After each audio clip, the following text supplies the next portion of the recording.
guys, it's Nana Foxy Mama 365 back again with another scoop of the Real Housewives of Potomac season 5 episode 12 it is, and it's called Fully Charged.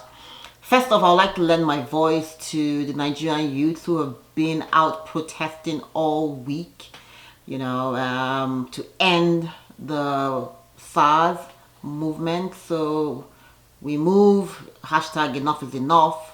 It might not be much, but just, speaking about it, keep talking about it.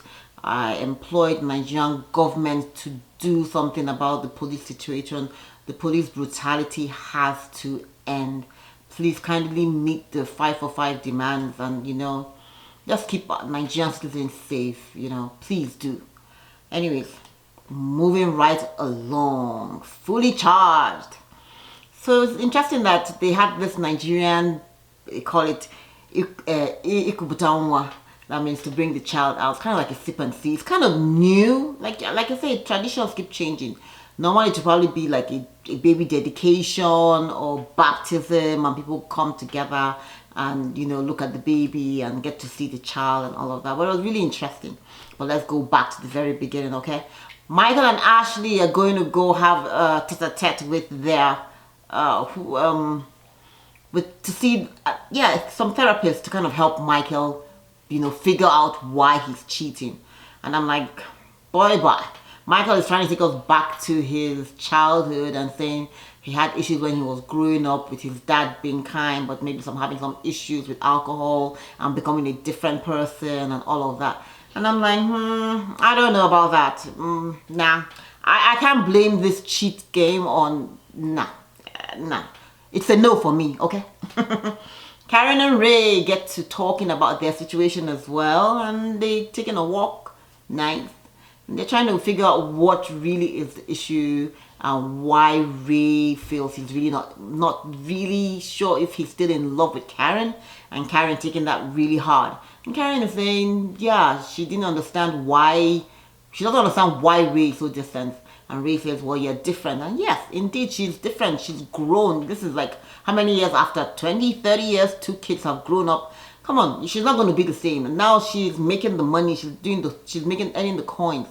And Ray saying, oh, she thinks that maybe the fame and fortune has gone into her head. And I'm thinking, nope. I don't think so. Ray just needs to get with the program.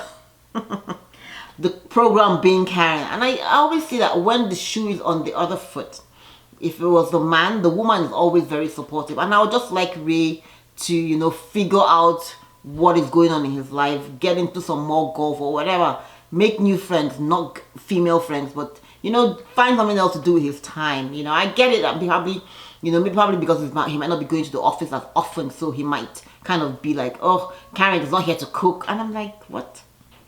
Boy, I ain't buying it. Because if Karen really wasn't interested in the marriage, or she had if the fame was getting into her head, Karen won't be worrying and obsessing about being in the relationship with you. So, nah, I'm not buying that. Candice, girl.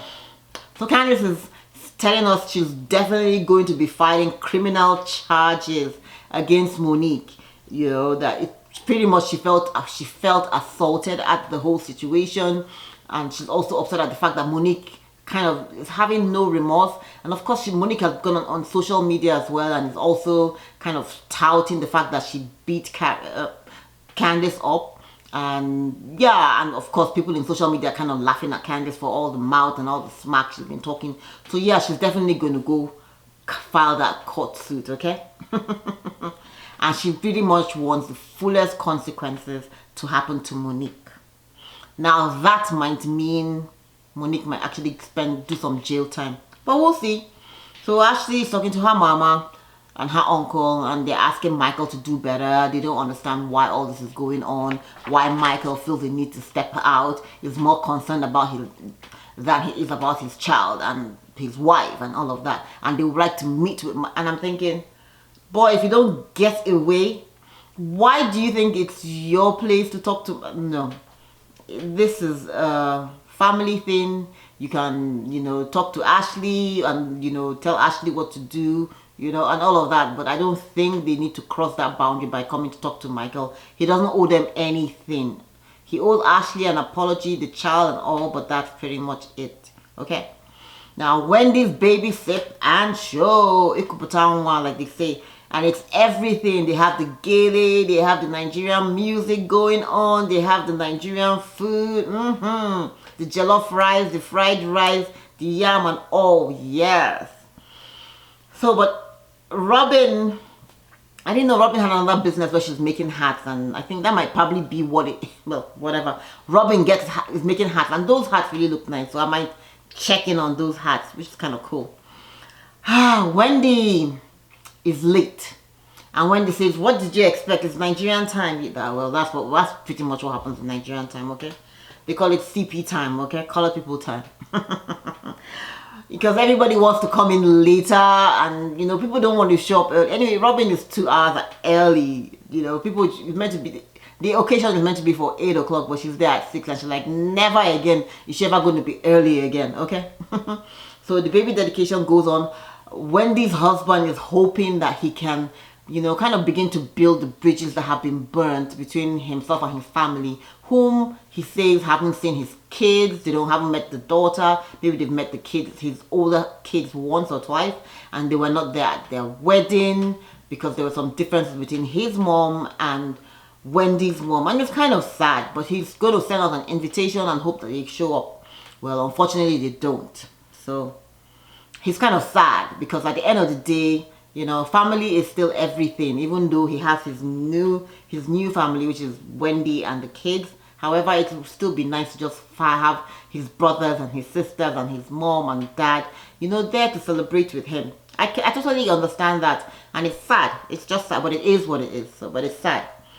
So Candice, of course, once again, Giselle cannot help herself. She's like, ooh, she can't wait to spill all the tea and find out. So Candice, what is the aim? You know, I saw everything going on, you know, on social media and all. My phone has been going off. What's going on? And it looks like, what is the goal, you know, for this? And she's like, well, the goal for Monique to go to jail. The goal is for the court and the system to do its worst, to do its best. So Monique, I'm looking at 5 to 20 years, and I'm like, what? Well, it's obvious that there are consequences. So everybody's kind of like, okay. And then of course we see Ashley chipping in and saying, but you know, even though I wasn't there, I could hear the two of you guys were going back and forth. And of course they show us once again where Candice had her finger in Monique's space. You know, and Monique was saying, get your finger out of my face. So we'll see how the court is going to rule on this situation. But it's good, and it's good to let people know that there are consequences for your actions. Like I said, Monique shouldn't have put her hands on Candice. It's that simple. However, Candice had been edging, whatever that word is, had been putting her on and saying, oh, what are you going to do? Drag me, Monique. What are you going to do? And you're like, you see, these are the kind of people that always talk a lot of smack. But when push comes to shove, they're the first ones that are going to run to court to go, you know, file those papers or go to the police station and say, oh, I'm hurt. Oh, I'm scared for my life and I'm so afraid. Oh, I got beaten up. Oh, I don't want to leave my house. And I'm like, girl, bye. So Ashley's saying, but you also had a role to play in this. And the other ladies were, but Ashley, you went there. You went there. It was clearly assault. Once more, here comes Candice with her mouth and saying again, oh, is she paying you? Is she paying you? And man, Ashley's saying, paying me for what? Look, I'm married to a millionaire. What are you talking about? Well, you're married to a millionaire right now, but who knows, you know? And she's like, what? Well, if I decide I'm not going to be married. And that's what gets people mad at Candice. You know, all this smack talk that she keeps on, you know? Like, why did you need to bring Ashley's marriage into this situation? You could have just talked about what the situation was and say, hey, you felt assaulted and that's why you're doing this. You know, there's absolutely no need to, you know, bring in, oh, she paying you and all of that. Like, it's too much. So once again, you see Karen stepping up and saying, hey, look, you know what? I'm definitely not going to, you know, pick sides. I totally get it from where you're coming from. And I totally also get where Monique is coming from. But I'm definitely not going to throw my friend Monique, you know, out just because of this situation. Well, it is what it is. We're going to see how this, I'm interested in seeing how this all plays out, you know, especially when the lines are so solidly drawn and they're trying to push Karen to take a side, and I just think it's wrong for them to be trying to push Karen to take a side, because they're both her friends, and even though she can advise you as a person and advise that one, but that's pretty much it. Of course, we know that Karen did advise for Candice to, you know, go with the law on this situation. That would have been what she would have done. We'll see how this all plays out, you know. We'll see. Thanks for watching, guys. Be sure to share, be sure to like and subscribe.